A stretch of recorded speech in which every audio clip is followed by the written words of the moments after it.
સ્વાગત છે।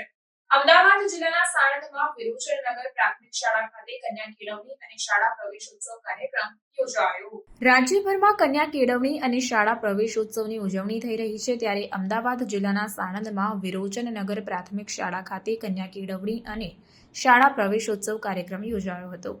રાજ્ય સરકાર દ્વારા પ્રાથમિક શિક્ષણમાં 100% નામાંકન અને કન્યા કેળવણીના ધ્યેયને સિદ્ધ કરવા માટે કન્યા કેળવણી અને શાળા પ્રવેશોત્સવ અને પરિણામલક્ષી કાર્યક્રમ અમલમાં મૂકવામાં આવ્યો છે, જે અંતર્ગત સમગ્ર ગુજરાતમાં 26 જૂન બુધવાર અને 28 જૂન શુક્રવાર દરમિયાન 21 શાળામાં પ્રવેશોત્સવ અને કન્યા કેળવણી મહોત્સવનો પ્રારંભ કરવામાં આવ્યો છે। ત્યારે સાણંદમાં વિરોચનનગરની પ્રાથમિક શાળાઓમાં તાલુકા વિકાસ અધિકારી નીરજ બારોટની અધ્યક્ષતા હેઠળ શાળા પ્રવેશોત્સવ અને કન્યા કેળવણી મહોત્સવ યોજાયો હતો અને બાળકોને બાળવાટિકામાં પ્રવેશ આપી પ્રોત્સાહિત કરવામાં આવ્યા હતા।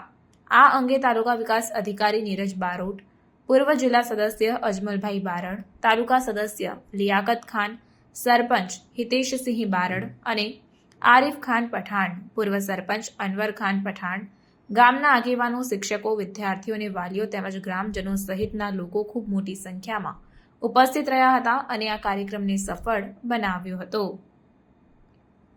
રિપોર્ટર ફઝલ ખાન પઠાણ સાથે cameraman Rabbani Malik, crime reporters TV news, Sanand.